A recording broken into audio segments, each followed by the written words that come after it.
ചില ഭീഷണികളെയൊക്കെ പേടിച്ച് യോഗത്തിൽ വന്നാൽ യോഗം കഴിഞ്ഞ് ഇറങ്ങിപ്പോകുമ്പം ഭീഷണിപ്പെടുത്തിയവൻ വിറയ്ക്കത്തക്ക രീതിയിൽ അവൻ ഇറങ്ങിപ്പോകുന്നു. അതിൻ്റെ കാരണം എന്നാ പറയാം, ഒറ്റ കാര്യമേ ഉള്ളൂ, അവൻ കേൾക്കാത്തൊരു ശബ്ദം കേട്ടു. കുറേ വർഷമായിട്ട് തലമുറകളില്ലാത്തൊരു ശുശ്രൂഷകൻ എല്ലാ ദിവസവും ഒരു ജന്മത്തിൽ 10,000 കുഞ്ഞുങ്ങളെ സമർപ്പിച്ചൊരു പുരോഹിതൻ ഒരു ദിവസം ദൈവാലയത്തിനകത്ത് നാട്ടുകാർ പറഞ്ഞു, നിന്റെ ഭാര്യ മച്ചിയാടാ, ഇനി നിനക്ക് പിള്ളേരുണ്ടാകത്തില്ലടാ, നീ വെറുതെ ശുശ്രൂഷിക്കുവാടാ, നിന്റെ പ്രാർത്ഥന വെറുതെയാടാ, നീ ശുശ്രൂഷിക്കാൻ പോയിട്ട് എന്തുവായടാ, നിന്റെ കുടുംബം തകർന്നടാന്ന് പറഞ്ഞവൻ ഒരു ദിവസം ആലയത്തിൽ നിന്ന് ഇറങ്ങി വന്നപ്പം എല്ലാവരും നോക്കി നിൽക്കുമ്പം ആംഗ്യം കാണിക്കുക. ഞാൻ കണ്ടു, അവർക്ക് മനസ്സിലായില്ല. എന്നോ കേട്ടെന്ന അല്പ ദിവസം കഴിഞ്ഞപ്പോൾ മറുപടി അവൻ്റെ വീട്ടിൽ ഉദിക്കാൻ തുടങ്ങി. ഞാൻ വിശ്വാസം കൊണ്ട് ഒരു ദൂത് പറയാം, ദൈവശബ്ദം കേട്ടവൻ്റെ ഭാവം മാറും, ദൈവശബ്ദം കേട്ടവൻ്റെ ചിന്ത മാറും. യെസ്, ഉപവാസം ഇരിക്കുമ്പം ദൈവത്തെ ഒന്ന് രുചിക്കണം, ദൈവത്തെ ഒന്ന് മണക്കണം, ദൈവത്തെ ഒന്ന് ആസ്വദിക്കണം.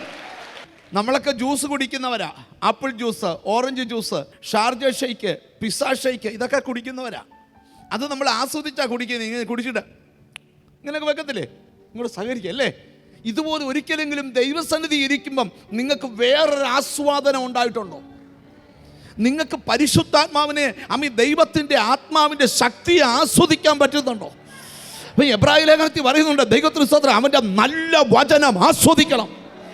ഇന്നിവിടുന്നു ദൈവമക്കളെ, ഇവിടുന്ന് എഴുന്നേറ്റ് പോകുന്നതിന് മുമ്പ് നിന്നെ രക്ഷിക്കുന്ന വചനം നിന്റെ അകത്ത് ഒരു ആസ്വാദ്യമായി വരാൻ പോകുകയാണ്. ഈ യോഹന്നാന്റെ സുവിശേഷം 11-ാം അധ്യായത്തിൽ സത്യത്തിൽ 4 കഥാപാത്രങ്ങളുണ്ട്. 1 സ്തോത്രം ഒരു മറിയ, 2 ഒരു മാർത്ത, 3 ഒരു ലാസർ, 4 യേശു. ഈ പണ്ടെങ്ങോ മരിച്ച ലാസറിനെയും പണ്ടെങ്ങോ മരിച്ചുപോയ മാർത്തയും പണ്ടെങ്ങോ മരിച്ച മറിയയുടെയും കഥ സ്തോത്രം ഒരു കഥപുസ്തകത്തിലെ കഥ പറയുന്ന പോലെ വായിക്കാൻ വേണ്ടി അല്ല ഇത് എഴുതി വച്ചേക്കുന്നത്. ഈ കാലഘട്ടങ്ങളിൽ ഇതിനെല്ലാം വലിയ സാമ്യതകളുണ്ട്. 1, ആരെന്ത് പറഞ്ഞാലും ഒന്നും ചെവി കയറ്റാതെ കർത്താവിൻ്റെ കാൽക്കലിരുന്ന് കർത്താവ് പറയുന്നത് മാത്രം കേൾക്കുന്നൊരു മറിയ. 2, നാട് മുഴുവൻ നടന്ന് അവിശ്വാസം പറഞ്ഞുകൊണ്ട് നടക്കുന്നൊരു മാർത്ത. 3, ലാസറിനെ പോലെ കൈയും കാലും ചുറ്റിക്കെട്ടി നാറിയ വിഷയമായി അകത്ത് കിടക്കുന്ന ലാസർ. 4-മത്തെ കാര്യം, 4-മനായ അവൻ്റെ പേരാ യേശു.